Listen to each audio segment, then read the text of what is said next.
नमस्कार मित्रांनो. Combine group बी, group C ज्या काही जून महिन्यामध्ये ज्या काही परीक्षा होणार आहेत, तर या परीक्षेसाठी नेमका अभ्यासक्रम काय असणार आहे? त्याचबरोबर नेमकी कोणती पुस्तकं वाचली पाहिजे? पुस्तकानंतर आपला स्टडी प्लॅन कसा असला पाहिजे? आपला अभ्यासाचं नियोजन कसं असलं पाहिजे? अभ्यासाचं नियोजन केल्यानंतर खरोखर आपला अभ्यास झाला आहे की नाही?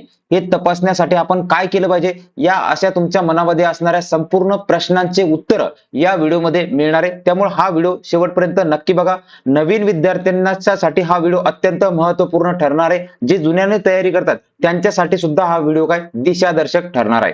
बघा, सुरुवातीला आपण बघितलं की कंबाईन ग्रुप बी चं जर परीक्षेचं स्वरूप जर आपण बघितलं, तर या ठिकाणी तुम्हाला काय असेल, तुम्हाला 100 प्रश्न लक्षात घ्या, की तुम्हाला काय एक पेपर असेल, जो तुम्हाला 100 गुणांसाठी असेल, 100 प्रश्न.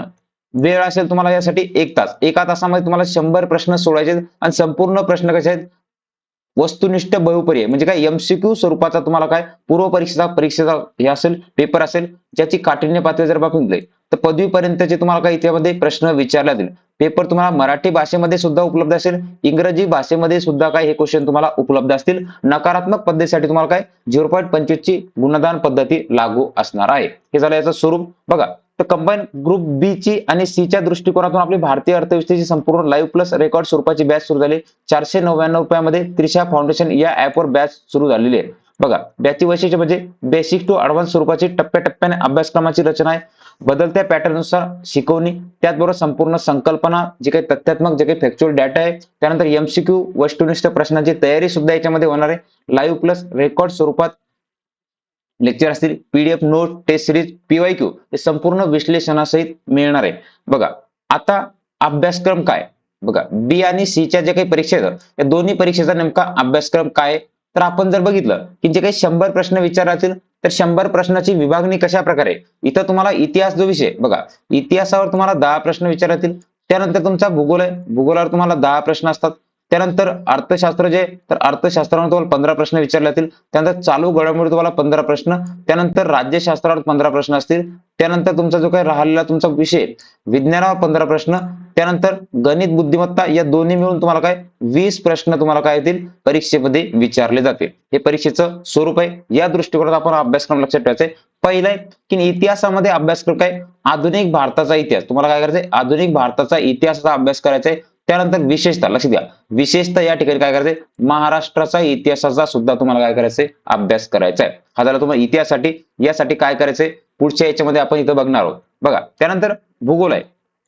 त्या भूगोलामध्ये महाराष्ट्राचा भूगोलाचा विशेष अभ्यास म्हणजे महाराष्ट्राचा भूगोल विशेष म्हटलं की तुम्हाला काय येईल? पृथ्वी. पृथ्वी कुठे आली? जगाचा सुद्धा अभ्यास करायचा आहे. जगातील विभाग कोणकोणते येतं त्याचा अभ्यास आहे. त्यानंतर हवामान आहे, त्यानंतर अक्षांश, रेषांश आहे, त्यानंतर महाराष्ट्रातील जमिनीचे कोणकोणते प्रकार आहेत, पर्जन्यमान कोणते, भारतातलं, महाराष्ट्रातलं हे लक्षात ठेवायचंय. प्रमुख पिके कोणते भारतामध्ये, महाराष्ट्रामध्ये घेतल्या जातात, कोणकोणते महत्वाचे शहर आहे, नद्या, उद्योगधंदे इत्यादी जे घटक आहेत, हे तुम्हाला काय भूगोलामध्ये 10 प्रश्नासाठी विचारले जातील. पुढील एका व्हिडिओमध्ये सविस्तर प्रत्येक विषयाचे कोणकोणते टॉपिक करायचे हे सुद्धा आपण बघणार आहोत. त्यामुळं नियमितपणे चॅनलला जॉईन राहा. बघा, पुढचे अर्थव्यवस्था जो घटक आहे, अर्थशास्त्र जो घटक आहे, सर्वांना अवघड वाटणारा. यामध्ये 2 प्रकार पडतात. एक तर भारतीय अर्थव्यवस्था आणि दुसरी शासकीय अर्थव्यवस्था. बघा, भारतीय अर्थव्यवस्था जर आपण बघितलं तर भारतीय अर्थव्यवस्थेमध्ये कोणकोणते टॉपिक तुम्हाला करायचे आहेत? जसं की राष्ट्रीय उत्पन्न आहे. राष्ट्रीय उत्पन्न हा घटक कसा आहे? संकल्पनात्मक भाग आहे. तुम्हाला काही तथ्यात्मक स्वरूपाची माहिती आहे, काही चालू घडामोडीचा बेस आहे, हा तुम्हाला अभ्यास करायचा आहे. त्यानंतर शेती आहे. शेतीच्या नंतर उद्योग, उद्योगानंतर परकीय व्यापार काय, बँकिंग चॅप्टर चांगला करायचा आहे, लोकसंख्या चॅप्टर चांगल्या प्रकारे करायचे आहे, दारिद्र्य आणि बेरोजगारी हा घटक करायचा आहे, मुद्रा आणि राजकोषीय नीती हे घटक तुम्हाला काय करायचे? अर्थशास्त्रामध्ये चांगल्या प्रकारे करायचे. बघा, मग शासकीय अर्थव्यवस्थेमध्ये कोणकोणते? जसं की अर्थसंकल्प आहे, लेखापरीक्षण आहे, इत्यादी घटक तुम्हाला याच्यामध्ये असतील. त्यानंतर चालू घडामोडी आहे. मग चालू घडामोडीमध्ये कोणकोणते? जगाच्या महत्वाच्या घडामोडी आहे, महाराष्ट्रातील काही, भारतातील, या तिन्ही घटकाच्या तुम्हाला चालू घडामोडी अभ्यासाचे. त्यानंतर राज्यशास्त्र जे काही पॉलिटी, राज्यशास्त्र म्हटलं तुम्हाला इथं काय पंचायत राज सुद्धा करायचे. काय करायचंय? पंचायत राज सुद्धा तुम्हाला इथं करायचं आहे. पंचायत राज सुद्धा प्रश्न विचारले जातात. क्लिअर? बघा, त्यानंतर सामान्य विज्ञानमध्ये जसे की फिजिक्स आहे, त्यानंतर केमिस्ट्री आहे, त्यानंतर झुलॉजी आहे, बॉटनी आहे आणि हायजीन हे संपूर्ण घटकावर तुम्हाला 15 प्रश्न विचारले जातील. त्यानंतर अंकगणितमध्ये जसं की तुमचं बेरीज, वजाबाकी, गुणाकार, भागाकार, दशांश, अपूर्णांक, टक्केवारी इत्यादी घटक. रिजनिंगमध्ये सुद्धा काय वेगवेगळे टॉपिक, किती उमेदवार अचूकपणे ओळखतो हे तुम्हाला इथं हे करायचंय. हे तुम्हाला अभ्यासक्रम लक्षात ठेवायचा आहे. बघा, आता हे झाल्यानंतर पुढचं आपल्याला लक्षात ठेवायचंय की कोणकोणती पुस्तकं आपण कोणत्या विषयासाठी वाचली पाहिजे. बघा, नवीन असणाऱ्या विद्यार्थ्यांनी हे चांगल्या प्रकारे लक्षात घ्या. जुन्यांनी सुद्धा याचं एकदा रिव्हिजन करून घ्या. बघा, सामान्य विज्ञानाचा अभ्यास करायचा आहे. 15 प्रश्न आहेत. मग यासाठी तुम्हाला मूळतः तुमचं काय असलं पाहिजे, 6वी ते 10वी तुमचे स्टेट बोर्ड, तुमचे शालेय पुस्तकं वाचणं झाले पाहिजे. हे पुस्तक वाचल्यानंतर तुम्ही काय करायचंय, सचिन बस्के सरांचं एक पुस्तक वाचा. तुमचा विज्ञानाचा अभ्यास या ठिकाणी कंप्लीट होऊन जाईल. बघा, पुढचं आहे इतिहास. 10 प्रश्न आहेत. बऱ्याच जण वाटते इतिहास किती वाचला तर प्रश्न येत नाही, परंतु यासाठी जास्तीत जास्त मोस्ट ऑफ दी क्वेश्चन कोण येतात, 8वी आणि 11वीचे जे काही जुनं स्टेट बोर्डचं पुस्तक आहे, तर जुनं स्टेट बोर्डचं पुस्तक सर्वात प्रथम वाचा. त्यानंतर हे झाल्यानंतर तुम्हाला काय करायचंय, की आधुनिक भारताचा इतिहास करायचा आहे. तर आधुनिक भारतासाठी एक तर तुम्ही ग्रोव्हर अँड बेलेकरचं पुस्तक वाचू शकता, किंवा याच्या व्यतिरिक्त समाधान महाजन सरांचं पुस्तक जरी वाचलं तरी तुम्हाला काय याच्यासाठी सफिशियंट आहे. क्लिअर. मग आधुनिक भारताचा इतिहास संपल्यानंतर पुढे काय करायचंय, महाराष्ट्राचा इतिहास तुम्ही अनिल कटारे सर किंवा गाठाळ सरांचं पुस्तकामधून तुम्ही हा टॉपिक तुमचा कव्हर करून घ्या. त्यानंतर चालू घडामोडी हा घटक आहे. चालू घडामोडी, तर बघा, पृथ्वी परिक्रमाचं मासिक वाचा. मागील जवळपास 1.5 वर्षाच्या चालू घडामोडीचा आपला अभ्यास, जास्तीत जास्त काय 16 महिन्यापर्यंत आपल्या चालू घडामोडीचा अभ्यास असला पाहिजे. किंवा सिम्प्लिफाईड जे काही इयरबुक आहे बालाजी सोने सरांचं, तर सिम्प्लिफाईडचं इयरबुक वाचून घ्या. त्यानंतर भूगोलाच्या अभ्यासामध्ये काय करायचंय, सुरुवातीला नवीन असणारे विद्यार्थी किंवा जुने जरी असतील, संकल्पना क्लिअर नसतील, काही कन्सेप्ट क्लिअर नसतील, तर 6वी ते 11वीचे स्टेट बोर्डचं पुस्तक वाचा. आणि त्यानंतर तुम्हाला काय करायचंय, जे काही तुमचा जग आहे, भारत आहे, हे जे घटक आहे, हे संपूर्ण घटक तुमचा पर्यावरणासहित घटक तुमचा सौदी सरांच्या पुस्तकामधून कव्हर होऊन जाईल. त्यानंतर महाराष्ट्राच्या भूगोलासाठी काय करायचं, जास्तीत जास्त क्वेश्चन काय महाराष्ट्राच्या भूगोलावर विचारला, संपूर्ण पाठांतराचा रट्टामार स्वरूपाचा महाराष्ट्राचा भूगोल आहे. त्यासाठी दीपस्तंभचं एक पुस्तक आहे, दीपस्तंभ पब्लिकेशनचं पुस्तक. किंवा त्यानंतर तुम्हाला काय करायचंय, 11वी 12वीचं एक स्टेट बोर्ड सुद्धा वाचून घ्या. महाराष्ट्राचा भूगोल त्या स्टेट बोर्डच्या पुस्तकातून व्यवस्थितरित्या त्या ठिकाणी कव्हर केलेला आहे. हे तुम्हाला लक्षात ठेवायचं. क्लिअर. बघा, पुढच्या एका व्हिडिओमध्ये संपूर्ण विषयामध्ये कोणकोणते टॉपिक महत्वाचे आहेत, प्रत्येक टॉपिक मध्ये काय काय करायचंय, हे संपूर्ण पुढील व्हिडिओमध्ये आपण बघणार आहोत. त्यामुळं युट्यूबला नियमितपणे जॉईन राहा. बघा, पुढचे राज्य घटनेमध्ये काय करायचंय, राज्य घटनेसाठी एम लक्ष्मीकांत सरांचं पुस्तक वाचू शकता, राज्यसेवा चांगल्या प्रकारे. त्यानंतर रंजन कोळवे, कोणतंही एक पुस्तक वाचा, पण प्रॉपर व्यवस्थितरित्या पुस्तक वाचा. त्यानंतर पंचायतसाठी किशोर लवटे सरांचं पुस्तक आहे, हे करा. त्यानंतर अर्थशास्त्रामध्ये काय करायचंय, बघा, अर्थशास्त्रामध्ये 11वी 12वीचे स्टेट बोर्ड वाचायचे. बघा, हे तर संपूर्ण आपल्या बॅचमध्ये कव्हर करून आपण घेणार आहोत. की 11वी 12वी जे नवीन विद्यार्थी आहेत, जे काही इतर बॅकग्राऊंडचे आहेत, जे आर्ट बॅकग्राऊंड सोडून इतर याचे आहेत, त्यांना सगळ्यांना अवघड वाटणारा विषय, परंतु सर्वाधिक मार्क देणारा विषय. एकदा संकल्पना तत्त्व माहिती कळाली, तुम्हाला इथं जास्तीत जास्त मार्क मिळतात. गणितासारखा समजून घेण्यासारखा अत्यंत साधा सोपा सरळ असा विषय. बघा, यासाठी 11वी 12वीचे स्टेट बोर्ड पहिल्यांदा वाचायचे.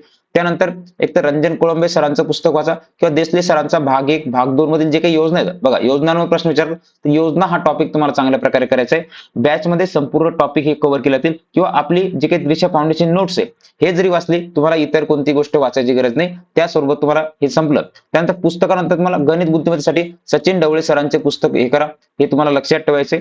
इथपर्यंत झाले पुस्तकं. आता नेमकं काय करायचंय, पुस्तका विषय संपल्यानंतर तुम्हाला काय करायचं, सराव करायचा. मग आतापर्यंत आलेले जे काही पीवायक्यू आहेत, तर पीवायक्यू प्रश्न संचांसाठी लोकसेवा पब्लिकेशनचा 21,000चा प्रश्नसंच आहे. या प्रश्नसंचामधून जे काही अभ्यासक्रमामध्ये दिलेले हे काही टॉपिक आहेत, बघा, हे जे दिलेले टॉपिक आहेत, हे संपूर्ण टॉपिक वाचा. हे टॉपिक वाचल्यानंतर तुम्हाला काय करायचंय, हे संपूर्ण प्रश्न सोडून बघायचे. काय करायचे, प्रश्न सोडून बघायचे. त्यानंतर एक पुस्तक अजून एक वाचायला पाहिजे, पीवायक्यूचं, पीवायक्यू अनालिसिस कंबाईन पूर्व परीक्षेचं साठी, की जे की एक तर आप्पा हातनुरे लोकसेवा पब्लिकेशनचं किंवा लॉजिक बुस्टर जे काही स्टेप अप अकॅडमी आहे, या दोन्हीचं पुस्तक, कुठलंही एक पुस्तक वाचा. व्यवस्थितरित्या प्रॉपररित्या हे पुस्तक वाचून घ्या. क्लिअर. बघा, आता हे संपल्यानंतर आपल्याला मूळ मुद्दा येतोय, की आपण अभ्यास करत असतो. बऱ्याच जणांच्या मनामध्ये असणारा एक प्रश्न आहे, की तुम्ही कंबाईन ग्रुप बी चा अभ्यास करा, सी चा अभ्यास करा, इतर सगळ्या कुठलाही अभ्यास करा. आपल्याला हे माहिती असायला पाहिजे, की अभ्यास करत असताना आपला ट्रॅक योग्य, खरोखर आपण वाचतो ते योग्य आहे का, हे कसं ओळखायचं. बऱ्याच मनामध्ये प्रश्न आहे, कसं ओळखायचं. बघा, ओळखण्यासाठी महत्वाची एक बाब लक्षात ठेवायची, की एमपीसीच्या, बघा, एमपीसी एक्झाम कशी असते, ही ऑब्जेक्टिव्ह म्हणजे कशी एमसीक्यू बेस स्वरूपाची एक्झाम आहे. ही कशी एमसीक्यू बेस स्वरूपाची एक्झाम आहे. त्यानंतर दुसरा मुद्दा म्हणजे ऑब्जेक्टिव्ह परीक्षेची तयारी करताना आपण काय करतोय, 75% टाइम रिडिंग वर देतोय. बघा, 75% भाग आपण काय करतो, जास्तीत जास्त फक्त आणि फक्त काय करतोय, वाचण्यावर आपण देतोय. आणि 25% टाइम फक्त एमसीक्यू सोडवण्यात येते. परंतु पेपर कोणते आहेत आपले, हा संपूर्ण कोणता एमसीक्यू स्वरूपाची परीक्षा आहे. म्हणून आपण काय केलं पाहिजे, की तयारी करताना 75% टॉपिक आपण रीड करायचे आणि 25% टाइम काय करायचा आहे, हा आपण काय करायचा आहे, प्रश्न सोडवायला द्यायचा. बघा त्यानंतर दुसरे, आपण दररोज अभ्यास करतो त्यावर आयोगाने किती क्वेश्चन विचारले. बघा जे पुस्तक तुम्ही वाचलंय, जे टॉपिक तुम्ही वाचलाय, समजा 1857 उठा वाचला, त्याच्यावर आयोगाने कोणकोणते प्रश्न आले ते प्रश्न काय करायचे, सोडून पाहायचे. जर सोडून पाहिल्यानंतर ते जर का बरोबर आले की नाही हे तुम्ही चेक करू शकता. जर चेक केल्यानंतर तुम्हाला कळलं की प्रश्न बरोबर येत आहेत, तुम्ही अभ्यासाच्या योग्य ट्रॅकवर, योग्य दिशेवर आहात. जर त्या ठिकाणी तुम्ही चुकत असाल तर तुमची दिशा हुकत आहे. आपण व्यवस्थितरित्या पुन्हा एकदा काय अभ्यासाला सुरुवात करा. क्लिअर. बघा त्यानंतर दुसरा एक परत महत्वाचं म्हणजे की अजून काय करायला पाहिजे, की मार्केटमध्ये वेगवेगळ्या क्लासेस आहेत, त्यांच्या सब्जेक्ट वाईज टेस्ट सोडवल्या पाहिजे. बघा अभ्यास करण्यासाठी काय केलं ते, वेगवेगळ्या स्वरूपाच्या टेस्ट सिरीज सोडवल्या पाहिजे. कोणत्या टेस्ट सिरीज सोडवायच्या हा सुद्धा मनामध्ये प्रश्न असतो. तर ज्या एक्सप्लेन, बघा ज्या टेस्ट आहेत त्यांचं विश्लेषण आहे, ज्यांचं एक्सप्लेनेशन अवेलेबल आहे, फक्त त्याच टेस्ट मार्केटमधल्या आपण काय सोडवल्या पाहिजे.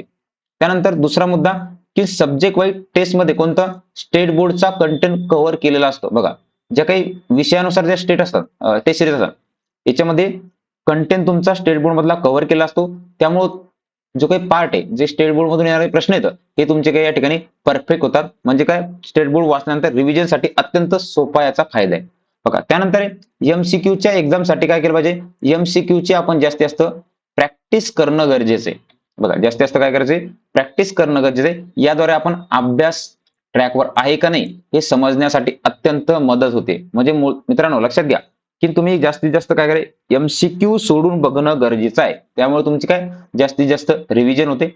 बघा त्यानंतर फक्त सोडवलेले एमसीक्यूचे प्रॉपर अनालिसिस करा. बघा जेवढे प्रश्न तुम्ही सोडवले, नुसतं प्रश्नाला टिक करायचं नाही, त्याचं विश्लेषण करा. प्रश्न कसा आलाय, प्रश्न कशा प्रकारे फिरवलाय, त्याच टॉपिकमध्ये दुसऱ्या वेळेस कसा प्रश्न विचारला गेलाय, अशा स्वरूपाचे काय तुम्हाला प्रॉपर अनालिसिस करा.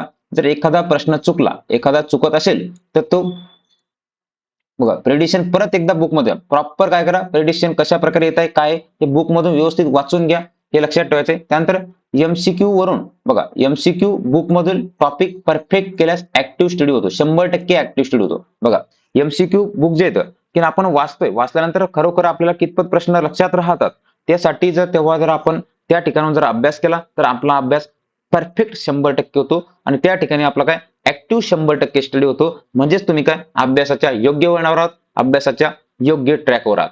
तर मित्रांनो भेटू पुढील व्हिडिओमध्ये. तोपर्यंत काळजी घ्या, नितपणे अभ्यास करा.